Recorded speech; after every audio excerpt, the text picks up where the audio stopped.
Some very sad news. The passing of an American icon, Muhammad Ali, has died at the age of 74. He was born Cassius Clay in Louisville, Kentucky in 1942. And he walks in with this entourage. And we're looking, and it's like the Red Sea had just parted open. It's Muhammad Ali. And all of us as professional athletes, we're looking at this guy and we're like, that's Muhammad Ali. Look at this guy. He has an Ali aura. moving in on London. Fuselage of punches by Muhammad Ali. London goes down. When he's in the room, he's almost, it's like, wow. He just has that feeling of you want to be around him. Falling down from that right hand. He can hang on difficult. He's trying to hang on. He's Ali struck him. A right hand. See how well the challenger rolls back from those punches. And they're rolling down. One thing is to run your mouth and try to promote a fight, but what my father did, you know, for the world, you know, not just boxing, was just on a whole nother level. His beliefs were first. Yeah. It wasn't about, you know, what people thought of him, what he should do. Former world heavyweight champion Cassius Clay refused to take the oath of induction into the Army. The black Muslim fighter, who's also known as Muhammad Ali, was immediately stripped of his title by the World Boxing Association.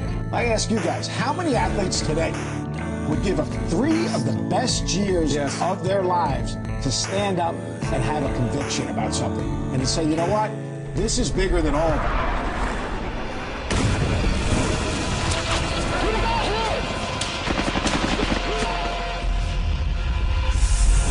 Fórman was a guy who destroyed Frazier, destroyed Kenny Norton.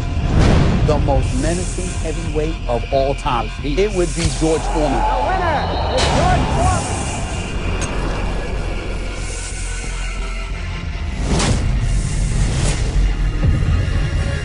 We lived in a different time. Sure. Obviously, he was somebody that refused to enter the Vietnam War, and you know what the residue of that impact was. You my opposer when I want freedom. You my opposer when I want justice. You my opposer when I want equality. He was a conscientious objector, that he took a stand. He used his star power. He risked his star power to take a stand for racism and against the Vietnam War.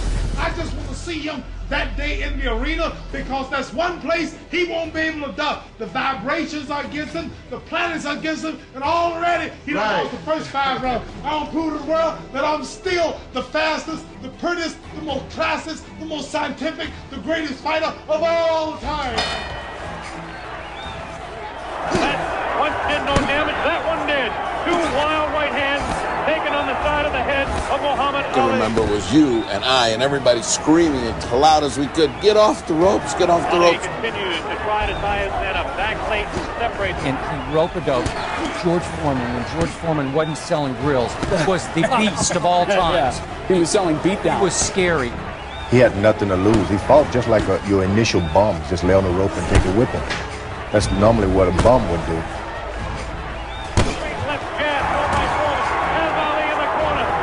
It was credible fighters that were just falling like trees, you know, after getting chopped down by George Foreman.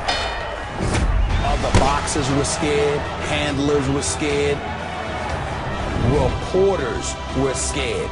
Howard Cosell, one of my idols, this guy was scared for Muhammad Ali.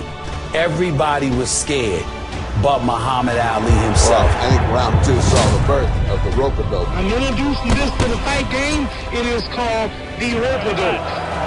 Ali leans on him. Ali sits back in the ropes. It wasn't like he was going to be a great threat to George Foreman. Ali doing exactly what he's actually not supposed to do, leaning up against the ropes and taking the punches of the heavy-hitting George Foreman. I get into the ring with the guy. I bluffed him. I done everything.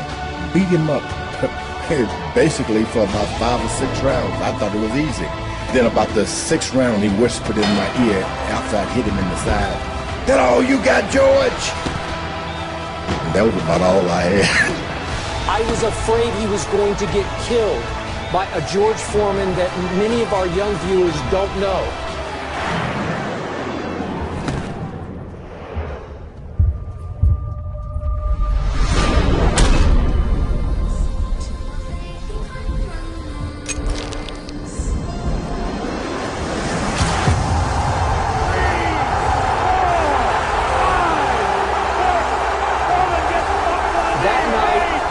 was the most emotional and exciting night of my sports watching life. The most joyous scene ever seen in the history of boxing. And when he knocked out George Foreman, my father, my daddy, cried.